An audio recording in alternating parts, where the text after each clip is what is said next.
Hey party people, today we're gonna play a game called Shogun Showdown. Shogun Showdown is an indie roguelike turn-based game. So technically how it works is that you place tiles in your slot pad and then you can trigger your slot pad. But every tile you put or every tile you move will trigger the opponent to move, charge up their attack, or attack. So you have to prepare your turns wisely. There's various attacks you can use. All have different unique quirks and stuff. And there's also different characters like the Chainmaster, which I'm playing with right now, as you can see. I think there's about 6 people. Yeah, and then the more you win, like after you win like a story mode, which lasts about like 30 minutes, you get to unlock day 2. Day 2, which means it's harder, the enemies are harder, and then day 3 you get less drops from enemies. Enemies can drop they drop potions or cards or coins. Potions, there's 3 potions. There's the Endoname brew, which heals 3 HP. The shield brew, which gives you a shield that negates damage once. And there's the cooldown brew, which resets the cooldown of the character's special ability and tiles. And there's also cards like the freezing card, which freezes all enemies are frozen for 2 turns, I think. And then there's the curse card, which curses all enemies that are cursed take twice as damage once, so make sure to use your strongest attack when that happens. And there's also the dice card, which when in shop, which I'll talk about later. The shop, when in shop, it can restock or reset the items being sold, or in battle, randomizes the opponent's turns. So, for example, when they're supposed to be attacking, they'll move instead, or when they're supposed to be moving, they'll attack, or just do something to stop their flow. Yeah, that's all the cards. Anyway, I'll go to the character. Each character has a special ability. The Chainmaster is one, which I'm playing with right now, can swap the opponent's position. So if he's beside 2 people, like two opponents, he'll swap them. But if not, then he'll just switch their position.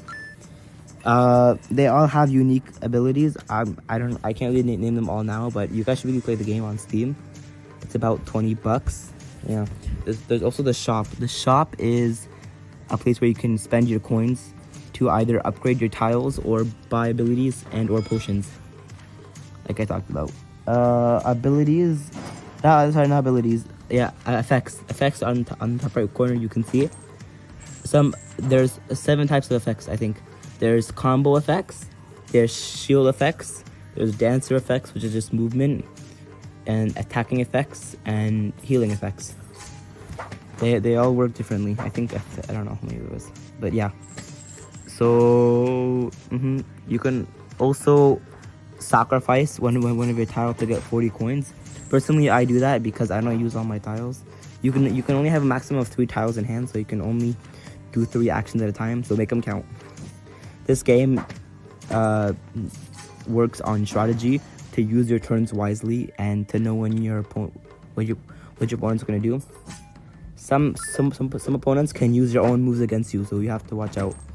After day 2 and on, enemies can have status abilities. So, for example, they'll attack twice, or the one that's the most annoying is the supercharged one, where usually opponents have to charge once before attacking, but in this thingy they can just attack right away. They don't have to charge, which is annoying. Or the shield one, which after taking damage does someone up a shield. That's all I have the thingies. But also you can use those abilities too on your tiles. There's the poison one, which after attacking, the opponent will take 1 damage at every turn for the next 3 turns. The thunder, when you hit the enemy, it'll do 1 damage to adjacent enemies. There's also freeze, which again freezes the enemies. I'm not sure what it's called, but it's purple. When you defeat an enemy with the exact amount of health it took to defeat him, it'll recharge the gauge. It's gonna ignore the cooldown. There's also, I think that's all. There's probably more. I can't name them right now, but yeah, some abilities are red, like they have a red border. They don't need they don't trigger an opponent, because usually when you put a tile on your slot, it's gonna trigger the opponent to, you know, like I said, charge, move, attack. But the ones that have a red border means they don't trigger the opponent to do something, but usually they mean that they have a really long cooldown. So yeah, those are good in situations where you have to escape. I'm not gonna go through all the attacks, but it goes how it goes. It's gonna show you like the distance of the thingy. But yeah, that's kind of it. There's bosses after 3 levels. Each level has a wave. They vary between like 3 to 10, I think. But yeah, each wave gets a bit harder, but then they drop more stuff. So yeah, that's it. I'm gonna leave the gameplay to you guys.